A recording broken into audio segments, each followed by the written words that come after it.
पटल पर आप सभी का हार्दिक अभिनंदन करती हूँ। तो आइए जल्दी जल्दी माँ शारदे को शीश नवाएं और इनका आशीर्वाद लें ताकि हम पर माँ की कृपा सदा बनी रहे। चलिए बारिश को बुलाते हैं मल्हार पाठ्य पुस्तक के गुलदस्ते से मीठी सी फुहार वाली कविता एक बूंद पढ़ते हैं। चलिए आगे बढ़ते हैं। मल्हार पाठ्य पुस्तक कक्षा छठी कविता पहली बूंद, जिसके रचयिता हैं गोपाल कृष्ण कौल जी। कवि का संक्षिप्त परिचय जान लेते हैं। धरती के सूखे अधरों पर पहली बूंद के गिरने का अद्भुत दृश्य रचने वाले बाल साहित्यकार गोपाल कृष्ण कौल जी ने बच्चों के लिए देश प्रेम, प्रकृति, जीव जंतुओं से जुड़ी बहुत सी मनोरम कविताएं लिखी हैं। अपनी एक अन्य कविता हम कुछ सीखें में वे कहते हैं, देश हमें देता सब कुछ, हम भी तो कुछ देना सीखें। वर्षा ऋतु में जब पहला दवंगरा वर्षा ऋतु से गिरने वाली पहली बूंद बरसता है तो धरती झूम उठती है, मिट्टी की सौंधी गंध उठने लगती है। जब आकाश में से बूंदें गिरती हैं तो सूखी धरती को नया जीवन प्राप्त होता है तथा सब और हरियाली छा जाती है। मन मयूर सा नाच उठता है। ऐसा लगता है कि बूढ़ी धरती फिर से यौवन धारण करने जा रही है। पहली बूंद, वह पावस का प्रथम दिवस जब पहली बूंद धरा पर आई, अंकुर फूट पड़ा धरती से नवजीवन की ले अंगड़ाई। जैसे ही बारिश की पहली बूंद धरती पर गिरी तो धरती से अंकुर फूटने लगे और मानो धरती को नया जीवन मिल गया और सभी बीजों को नया जीवन मिल गया। वे मानो अंगड़ाई लेकर धरती से बाहर को फूट पड़े। धरती के सूखे अधरों पर गिरी बूंद अमृत सी आकर वसुंधरा की रोमावली सी हरी दूब पुलकी मुस्काई, पहली बूंद धरा पर आई। जैसे ही धरती पर पहली बूंद गिरी तो धरती के सूखे हुए ओंठ एकदम मानो अमृत पाकर फिर से सजीव हो उठे और रोमावली यानी के रोम, जैसे हमारे शरीर पर बहुत सारे बाल होते हैं, इसी प्रकार धरती से हरी हरी घास, अंकुर सब फूट पड़े और धरती पुलकित हो गई और खुशी से मुस्कुराने लगी। आसमान से उड़ता सागर लगा बिजलियों के स्वर्णिम पर, बजा नगाड़े जगा रहे हैं बादल धरती की तरुणाई, पहली बूंद धरा पर आई। आसमान में सागर मानो बिजलियों के चमकीले पर लगाकर उड़ने लगा और नगाड़े बजाकर धरती की तरुणाई यानी के यौवन को जगाने लगा। इस प्रकार पहली बूंद धरा पर आई। जैसे जैसे आपको पता है वाष्पीकरण होता है, सागर से बहुत सारा पानी जो भाप बनकर ऊपर जाता है और बादल बनकर उड़ने लगता है और उसमें जब बिजली कड़कती है तो मानो उसके स्वर्णिम से पंख उगाते हैं और नगाड़े बजाना यानी के बिजली का कड़कना, और वे धरती को की तरुणाई यानी कि उसका सुप्त यौवन को जगाने लगता है, क्योंकि अब बहुत सारे पेड़ पौधे हरे हो जाएंगे। तो इस प्रकार धरती पर पहली बूंद आती है। नीले नैनों सा या अंबर, काली पुतली से ये जलधर, करुणा विगलित अश्रु बहाकर धरती की चिर प्यास बुझाई, बूढ़ी धरती शस्य श्यामला बनने को फिर से ललचाई, पहली बूंद धरा पर आई। तो आसमान कैसा है? नीले नीले रंग का, और उसके आंखें क्या हैं? बादल, यानी कि काले काले बादल जो जल से भरे हुए हैं। करुणा, उनको धरती पर दया आई। विगलित अश्रु बहाकर उसने अपने गले हुए पिघले हुए आंसुओं को बहा दिया, यानी कि बौछारें कर दी। धरती की चिर प्यास बुझाई, और धरती जो प्यासी पड़ी थी गर्मी से तपन से, तो उस पर उसने ठंडी ठंडी बौछारें कर दी। बूढ़ी धरती शस्य श्यामला, जो बूढ़ी हो चुकी, क्योंकि सारे उसके पेड़ पौधे शुष्क हो चुके थे, सूख चुके थे गर्मी से, और उसे फिर हरी भरी बनाने के लिए फिर से धरती भी ललचा गई। इस तरह पहली बूंद धरती पर आई। कठिन शब्द जान लेते हैं। पावस, वर्षा। अंकुर, रोमावली। स्वर्णिम, अधरों, नगाड़े। तरुणाई, विगलित, अश्रु। शस्य, श्यामला। शब्दार्थ जान लेते हैं। पावस, वर्षा ऋतु। अंकुर, आँखुआ। रोमावली, रोमों की पंक्ति। स्वर्णिम, सुनहला। अधरों, होठों। नगाड़े, नक्कारे। तरुणाई, जवानी। विगलित, पिघलाई हुई। अश्रु, आंसू। शस्य श्यामला, हरी भरी। समेटिव असेसमेंट, समग्र आकलन। मौखिक। वर्षा ऋतु में बादल कैसे दिखाई पड़ते हैं? उत्तर, वर्षा ऋतु में बादल काले काले कजरारे और मटमैले दिखाई पड़ते हैं। नव वर्षा को पहली बूंद गिरती है तो धरती से क्या फूट पड़ता है? उत्तर, धरती में सोए पड़े अंकुर या आँखुआ फूट पड़ते हैं। सारी धरती हरी भरी हो जाती है। कौन पुनः शस्य श्यामला होने को ललचा गया है? उत्तर, बूढ़ी धरती शस्य श्यामला होने को फिर से ललचा गई है। लिखित बहुविकल्पीय प्रश्न। उचित शब्द चुनकर कविता की पंक्तियों को पूरा कीजिए। धरती के सूखे रिक्त स्थान भरेंगे, पर गिरी बूंद अमृत सी आकर। धरती के सूखे अधरों पर। बजा रिक्त स्थान भरेंगे, जगा रहे हैं बादल धरती की तरुणाई। बजा, नगाड़े जगा रहे हैं।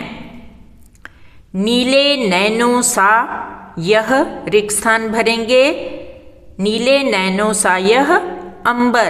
काली काली पुतली से ये जलधर। लघु उत्तरीय प्रश्न। बादलों का धरती की तरुणाई से क्या संबंध है? उत्तर, बादल करुण आंसुओं के समान जल बरसाकर धरती की प्यास बुझाते हैं तथा बूढ़ी धरती को फिर से हरी भरी बना देते हैं। उस पर यौवन आ जाता है। आकाश और बादल को किसके समान बताया गया है? आकाश को नीले नैनों के समान तथा बादलों को काली पुतली के समान बताया गया है। धरती को बूढ़ी कहने का क्या तात्पर्य है? उत्तर, बारिश ना होने से पेड़ पौधे सूख गए हैं। यौवन रूपी हरियाली ना होने के कारण धरती बूढ़ी प्रतीत होती है। दीर्घोत्तरीय प्रश्न। वर्षा की पहली बूंद से धरती की प्रसन्नता किस प्रकार प्रकट होती है? उत्तर, वर्षा की पहली बूंद धरती में सोए पड़े अंकुरों को मानो थपथपाकर जगाती है। अंकुर फूट पड़ते हैं, धरती की हरियाली फिर से लौट आती है। वर्षा की बूंदों को अमृत क्यों कहा गया है? उत्तर, वर्षा की बूंदें जब बरसती हैं तो धरती की तपन मिटती है, अंकुर फूट पड़ते हैं और हरियाली फैल जाती है। मानो वर्षा ऋतु का अमृत रूपी जल पीकर धरती फिर से खिलखिला उठती हो, धरती और पेड़ पौधों को जीवन दान मिल गया हो। पावस ऋतु के सौंदर्य का वर्णन अपने शब्दों में कीजिए। उत्तर, पावस ऋतु में जब पहली बार वर्षा की बूंदें धरती पर पड़ती हैं तो मिट्टी की सौंधी सौंधी गंध फैलने लगती है, धरती की तपन मिट जाती है। प्रथम बौछारों से ही धरती की प्यास बुझ जाती है। खुशहाली वातावरण में छा जाती है। धरती का हर्ष तब प्रकट होता है जब छोटे छोटे अंकुरों को खिलाकर धरती हंसने लगती है। मिलकर करें मिलान। कविता को कुछ पंक्तियां नीचे दी गई हैं। इन पंक्तियों से कुछ शब्द रेखांकित हैं। दाहिनी और रेखांकित शब्दों के भावार्थ दिए गए हैं, इनका मिलान कीजिए। यहाँ मिलान कर दिया गया है। आसमान में उड़ता सागर लगा बिजलियों के स्वर्णिम पर, मिलान करके इसका उत्तर आया बादल। बजा नगाड़े जगा रहे हैं बादल धरती की तरुणाई, उत्तर मेघ गर्जना। नीले नैनों सा यह अंबर काली पुतली से ये जलधर, आकाश। वसुंधरा की रोमावली सी हरी दूब पुलकी मुस्काई, उत्तर हरी दूब। पाठ से मेरी समझ से नीचे दिए गए प्रश्नों के सटीक उत्तर कौन सा है, उसके सामने तारा बनाइए। कविता में नवजीवन की ले अंगड़ाई किसके लिए प्रयुक्त हुआ है, उत्तर अंकुर। नीले नैनों सा यह अंबर काली पुतली से ये जलधर में काली पुतली हैं, उत्तर बादल। अपने मित्रों के साथ चर्चा कीजिए कि आपने ये उत्तर क्यों चुने, उत्तर वर्षा की बूंदों से धरती के भीतर सोए पड़े अंकुर भी हरे भरे होकर मानो अंगड़ाई लेकर बाहर निकल आए हैं। पंक्तियों पर चर्चा। कविता से चुनकर कुछ पंक्तियां नीचे दी गई हैं, इन्हें ध्यान से पढ़िए, इन पर विचार कीजिए। आपको इनका क्या अर्थ समझ में आया, अपने विचार कक्षा में अपने समूह में साझा कीजिए, अपनी लेखन पुस्तिका में लिखिए। आसमान में उड़ता सागर लगा बिजलियों के स्वर्णिम पर, बजा नगाड़े जगा रहे हैं बादल धरती की तरुणाई, उत्तर मेरे विचार में सागर से पानी भाप बनकर उड़ता है और आसमान में भाप की बूंदें बादलों में चमकती हैं। बादल अपनी गड़गड़ाहट के नगारे बजाकर मानो धरती को जगाते हैं और इस प्रकार पहली बूंद धरती पर सोए पड़े अंकुरों को मानो थपथपाकर जगाती हैं और धरती की हरियाली फिर से लौट आती है।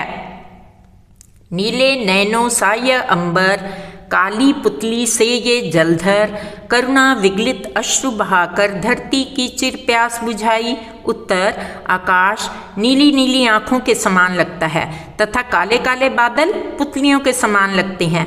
करुण आंसुओं के समान जल बरसाकर यह काले काले बादल धरती की प्यास बुझाने में अपना योगदान देते हैं और धरती को फिर से हरी भरी शस्य श्यामला बनाकर यौवन प्रदान करते हैं।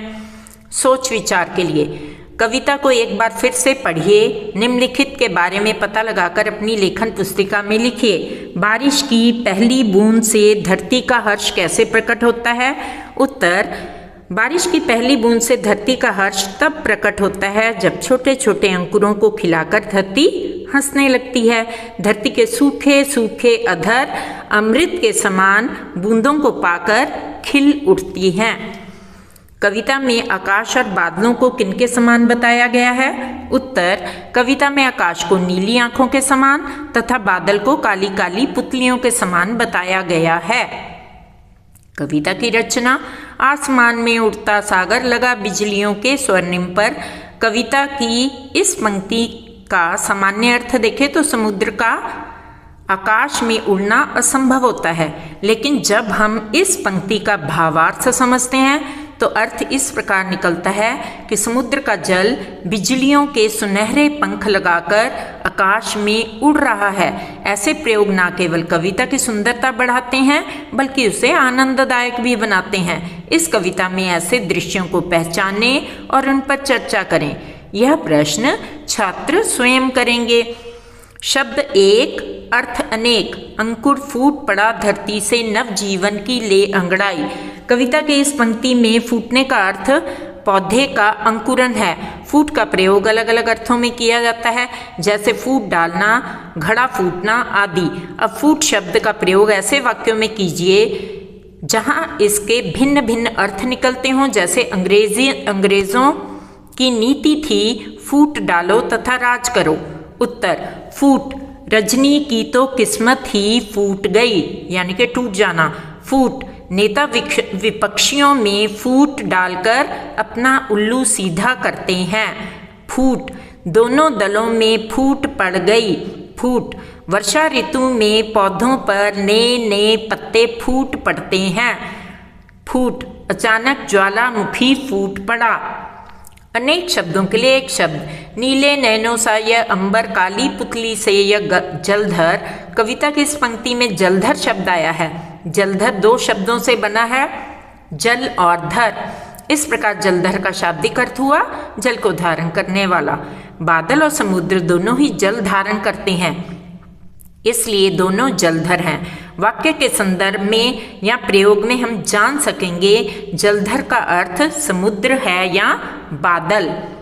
तो यहाँ पर इसका अर्थ बादल ही है। शब्दकोश या इंटरनेट की सहायता से धर से मिलकर बने कुछ अन्य शब्द और उनके अर्थ ढूंढकर लिखिए। उत्तर, विषधर, विष को धारण करने वाला। सांप, गदाधर, गदा को धारण करने वाला। हनुमान जी, भीम जी। चक्रधर, चक्र को धारण करने वाला। कृष्ण जी। जलधर, जल को धारण करने वाला। बादल, गंगाधर, गंगा को धारण करने वाले। भगवान शिव जी। गिरिधर, गिरि को धारण करने वाले। कृष्ण जी। शब्द पहेली। दिए गए शब्द जाल से प्रश्नों के उत्तर खोजें। एक प्रकार का वाद्य यंत्र, नगाड़ा। आंखों के लिए एक अन्य शब्द, नयन। जल को धारण करने वाला, जलधर। एक प्रकार की घास, दूब। आंसू का समानार्थी, अश्रु। आसमान का समानार्थी शब्द, अंबर। पाठ से आगे आपकी बात। बारिश को लेकर हर व्यक्ति का अनुभव भिन्न होता है। बारिश आने पर आपको कैसा लगता है, बताइए। उत्तर, यहाँ पर छात्र अपना मनपसंद उत्तर लिख सकते हैं। मैंने आपके लिए सॉल्व कर दिया है। बारिश आने पर मेरा मन मोर की तरह नाच उठता है। बारिश की बूंदें गिरते ही वातावरण में चारों तरफ आनंद छा जाता है। मिट्टी की सौंधी सौंधी महक हर तरफ फैल जाती है। यह महक मुझे बहुत अच्छी लगती है। इस मौसम में गरम गरम भुने हुए भुट्टे यानी कि छल्लियाँ, पकौड़े खाना भी मुझे भाता है। प्रकृति का रोम रोम बारिश का अभिनंदन करता है। पेड़ पौधे, पशु पंछी सब आनंदित हो जाते हैं। आपको कौन सी ऋतु सबसे अधिक प्रिय है और क्यों, बताइए। मुझे बारिश की ऋतु सबसे अधिक प्रिय है। बारिश आने पर मेरा मन मोर की तरह नाच उठता है। बारिश की बूंदें गिरते ही वातावरण में चारों तरफ आनंद छा जाता है। मिट्टी की सौंधी सौंधी महक हर तरफ फैल जाती है। यह महक मुझे बहुत अच्छी लगती है। इस मौसम में गरम गरम भुने हुए भुट्टे पकौड़े खाना मुझे भाता है। प्रकृति का रोम रोम बारिश का अभिनंदन करता है। पेड़ पौधे, पशु पंछी सब आनंदित हो जाते हैं। समाचार माध्यमों से। प्रत्येक मौसम समाचार के विभिन्न माध्यम, इलेक्ट्रॉनिक या प्रिंट या सोशल मीडिया के प्रमुख समाचारों में रहता है। संवाददाता कभी बाढ़ का, कभी सूखे का, कभी भीषण ठंड के समाचार देते दिखाई पड़ते हैं। आप भी बन सकते हैं संवाददाता या लिख सकते हैं समाचार। अत्यधिक गर्मी, सर्दी या बारिश में आपने जो स्थिति देखी उसका आंखों देखा हाल अपनी कक्षा में प्रस्तुत कीजिए। तो मेरी प्रस्तुति। उत्तर, आज मौसम की पहली बारिश जमकर बरसी है। गर्मी का प्रकोप कम हो गया है और वातावरण शीतल हो गया है। वर्षा होने से किसानों के चेहरों पर चमक आ गई है। अब उनकी फसलें विकसित होंगी। वर्षा पीने के पानी का एक स्रोत भी है। बहुत सी जगह लोग वर्षा का पानी संचयन कर रहे हैं, उसी को पूरे साल पीने के लिए उपयोग में लाएंगे। पर अधिक वर्षा होने से सड़कों पर पानी जमा हो गया है और यातायात के आवागमन में असुविधा हो रही है। सरकार की पोल खुल रही है, हर जगह कीचड़ ही कीचड़ जमा हो गया है, गंदगी बढ़ गई है। शहर में बिजली के खंभों में करंट आने से 2 लोगों की जान जाने की भी खबर है। सड़कों पर बड़े गड्ढे दुर्घटना को निमंत्रण दे रहे हैं। अनेक तरह के संक्रामक रोग फैलने का भी अंदेशा है। पहली बारिश में ही नदियों में जलस्तर बढ़ गया है और वह उफान पर हैं। इन्हें भी जाने। इस कविता में नगाड़े की ध्वनि का उल्लेख है। बजा नगाड़े जगा रहे हैं बादल धरती की तरुणाई। नगाड़ा भारत का एक पारंपरिक वाद्य यंत्र है। कुछ वाद्य यंत्रों को उन पर चोट कर बजाया जाता है, जैसे ढोलक, नगाड़ा, डमरू, डफली आदि। नगाड़ा प्राय लोक उत्सवों के अवसर पर बजाया जाता है। होली जैसे लोक पर्व के अवसर पर गाए जाने वाले गीतों में इसका प्रयोग होता है। नगाड़ों को जोड़े में भी बजाया जाता है, जिसमें एक की ध्वनि पतली दूसरे की मोटी होती है। खोजबीन। आपके यहाँ उत्सवों में कौन से वाद्य यंत्र बजाए जाते हैं? अपने समूह में उस पर चर्चा करें, उनके बारे जानकारी एकत्रित करें और बनाएं। हमारे यहाँ उत्सवों में ढोल यानी कि पंजाबी ढोल, ढोलक, तुम्बी, अलगोजा जिसे पंजाब में वंजली के नाम से भी जाना जाता है, सारंगी, इकतारा, काटो, टड, घड़ा, मंजीरा, घुंघरू, बीन आदि बजाए जाते हैं। आइए इंद्रधनुष बनाएं। बारिश की बूंदें न केवल जीव जंतुओं को राहत पहुंचाती हैं, बल्कि धरती को हरा भरा भी बनाती हैं। कभी कभी ये बूंदें आकाश में बहुरंगी छटा बिखेरती हैं, जिसे इंद्रधनुष कहा जाता है। आप भी एक सुंदर इंद्रधनुष बनाइए, उस पर छोटी सी कविता लिखिए और इसे कोई प्यारा सा नाम भी दे दीजिए। ये कविता छात्र स्वयं भी लिखेंगे। नाम देना भी सृजन है। ऊपर दिए गए चित्र को ध्यान से देखिए और इसे एक नाम दीजिए। मैंने आपके लिए वो चित्र यहाँ पर ले लिया है। इसको हमने नाम दिया है रेगिस्तानी लिली या रेगिस्तान की मुस्कुराहट। झरोखे से एक बूंद। क्यों निकलकर बादलों की गोद से थी अभी एक बूंद कुछ आगे बढ़ी, सोचने फिर यही मन में लगी, आह क्यों घर छोड़कर मैं यूं बढ़ी।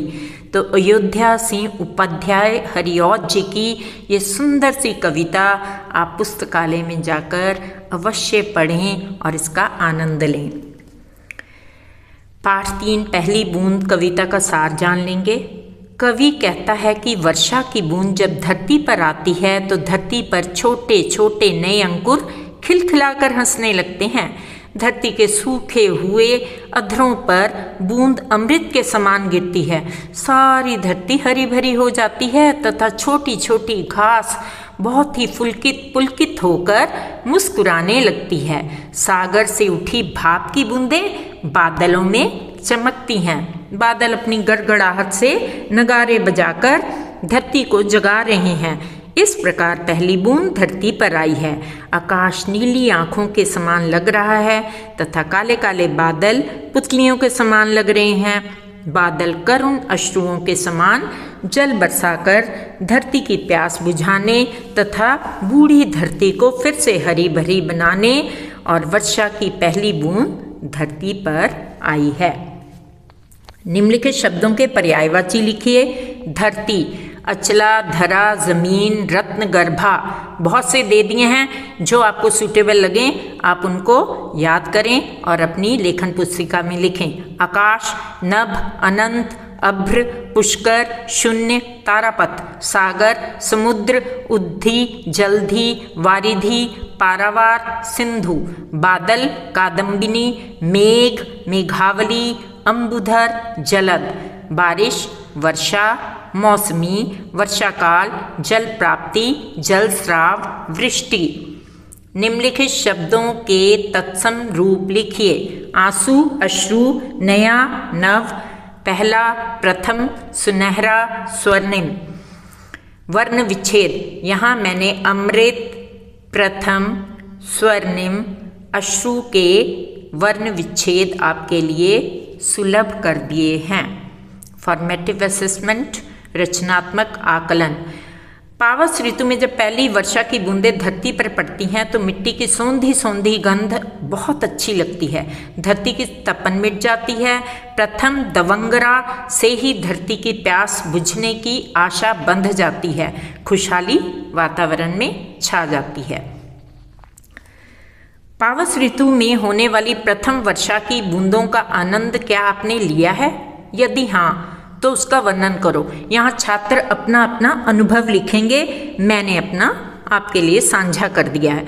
जी हाँ, पावस ऋतु में होने वाली वर्षा की बूंदों का आनंद मैंने लिया है। वर्षा से शांति और सुकून मिला। बारिश की आवाज़, हवा में फैली खुशबू और गीली ज़मीन का नज़ारा अनोखा था। मुझे प्रकृति से जुड़ाव हुआ। मैं बारिश से शांत और तनाव मुक्त हो गई या गया। बौछारों में प्रकृति नहा चुकी थी। वर्षा ऋतु मुझे बहुत पसंद है। मुझे बारिश में भीगने में बहुत आनंद आया। भीग कर घर के अंदर जाकर गर्म गर्म चाय और पकौड़ों का आनंद ही कुछ और होता है। भारतवर्ष में क्रमशः ग्रीष्म, वर्षा, शरद, शिशिर, हेमंत और वसंत ऋतुएं आती हैं। ग्रीष्म के बाद वर्षा ऋतु आती है। इसका आगमन अत्यंत सुखद होता है। बच्चों, आपको सभी ऋतुओं, उनके महत्व और उपादेयता से परिचित होना चाहिए। प्रकृति का वरदान वर्षा हमें जल से आपूरित कर देती है। जल ही जीवन है, आप इसे भी जानें। बच्चों, अगर लंबे समय तक या कई सालों तक वर्षा नहीं होती तो उस क्षेत्र में पानी की कमी हो जाती है। इससे सूखा पड़ता है। बारिश या बर्फबारी की कमी से मिट्टी की नमी और भूजल की कमी हो जाती है। नदियों का प्रवाह कम हो जाता है। फसल को नुकसान पहुंचता है। सामान्य पानी की कमी हो जाती है। जहाँ नदियाँ, झीलें और जलभृत आसानी से सुलभ नहीं हैं, वर्षा कई संस्कृतियों के लिए ताजे पानी का स्रोत है। कृषि, उद्योग, स्वच्छता और विद्युत ऊर्जा के लिए पानी उपलब्ध कराकर वर्षा आधुनिक जीवन को संभव बनाती है। सरकारें, समूह और व्यक्तिगत और सार्वजनिक उपयोग के लिए वर्षा का पानी इकट्ठा करते हैं। प्रस्तुति Savita Khosla. If you like our content, Back to School Mrs. Savita Khosla channel, do like and subscribe. Do share with your friends. I will really appreciate. Thank you very much for watching the video.